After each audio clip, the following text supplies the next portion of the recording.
Hi, I'm the new spokeswoman of US Classic Muscle Cars, and I hope you guys enjoy this next video. How you doing? My name is Phil. This is my 87 Buick Grand National. As you can see here, it's kind of looks factory, but it's far from factory. I got Bill of Specialty wheels on here with bead-locks in the rear, running a 275 60-15, running 26s, 4.5s in the front. Wildwood brakes in the front, still running stock PowerMaster cylinder. Drums in the rear. It's got a little bit built suspension. It's actually got an 8.8 swap with a 342 gear.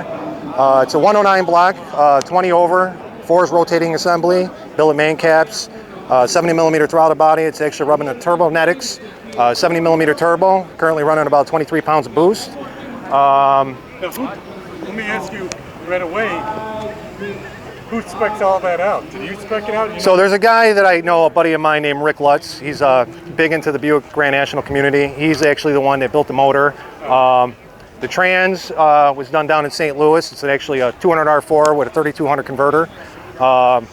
You know, it's got a trans brake in there. It's actually got a 6-point cage with removable sidebars.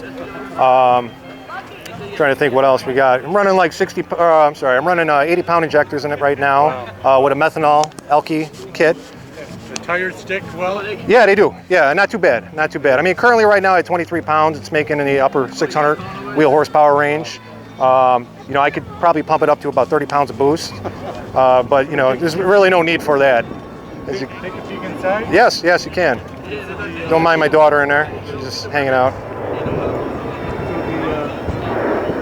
Yeah, you got the pyrometer, you got the boost gauge, you got the knock retard, you got the air-fuel ratio gauge.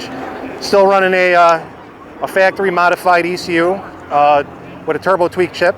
Okay. It's got a power logger set up, so I can sit there and I can data log everything, kind of make corrections as need be. So I wonder what your hobby is, you know? Yeah, exactly.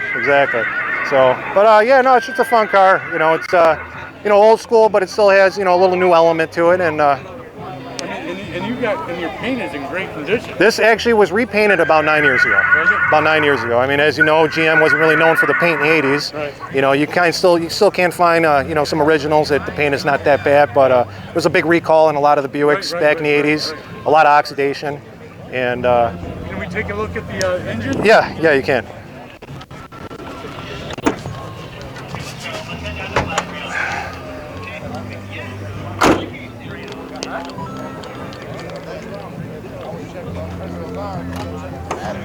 Now that looks more like a big popcorn maker in there. Yeah. Now, I know you talked about it before, but let's talk about what you have. Sure. So it's got Champion Racing heads on there. It's got a Champion Race intake. Like I said, it's running a Turbonetics 70mm turbo with a 3.5-inch downpipe. It's got a 4.5-inch upper pipe here. It's got a stock location intercooler, but it's a larger intercooler. Running 80-pound injectors. It's got a 4's rotating assembly in there. It's about 20 over. It's got billet main caps. Yeah, I mean, it's pretty much it. It's got an aluminum Be-Cool radiator, dual fan setup. Right. This reservoir here obviously was the old coolant tank that's now housing the Elke, you know, for the methanol, which is activated at about 15 pounds of boost. Sure. You know, it just keeps the knock retard and everything at bay. So let me ask you. I mean, you have great brake drums and brake disc and all that, but you're using the original equipment, yes? Yeah, yes I am. It's the original PowerMaster cylinder. It was actually rebuilt several years ago. As you know, the biggest problem with these cars, a lot of people don't realize, and I like to, it's just habit, is that when you park the car, these accumulators here, which is the accumulator ball, they hold a lot of pressure. Right. So what you can do to alleviate possible failure in the future is when you park the cars, pump the brakes down. Pump them down, give it about good 10 pumps, watch all the fluid go back into the reservoir. Now, if you're doing a quick 1, 2, 3 running in somewhere, you're gonna hang out for a little bit, but if you're gonna store it for a while, pump it down. It's just added security. You don't have to worry about the seals and it going out and everything like that. In the future, eventually, I'm gonna convert to a rear disc as well, and I'm gonna do an upgraded Wildwood system. But for now, the PowerMaster's doing me pretty decent, so when the time comes, it comes, we'll do it. Just hopefully it doesn't come to the point where it fails on me. How's the car to drive? It's good. It's not bad. You know, I mean, it's not a handle monster, put it that way. I'm not going to take an off ramp at 60 miles an hour, but in a straight line it goes. Right. It goes. And then, did you talk about the exhaust already? The exhaust is actually trying to think who makes. Trying to think who the exhaust is right now. There's a. I can't think of the name of the exhaust right now. There's a company.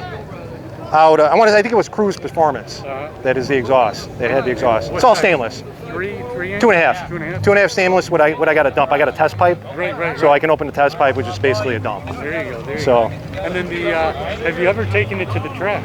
This car has ran the best of a 956. Wow, really? Yeah. I bet So. that was sweet. Yeah. So currently in the setup right now, it's probably somewhere in the low 10 area with the pounds of boost I'm running right now. Right.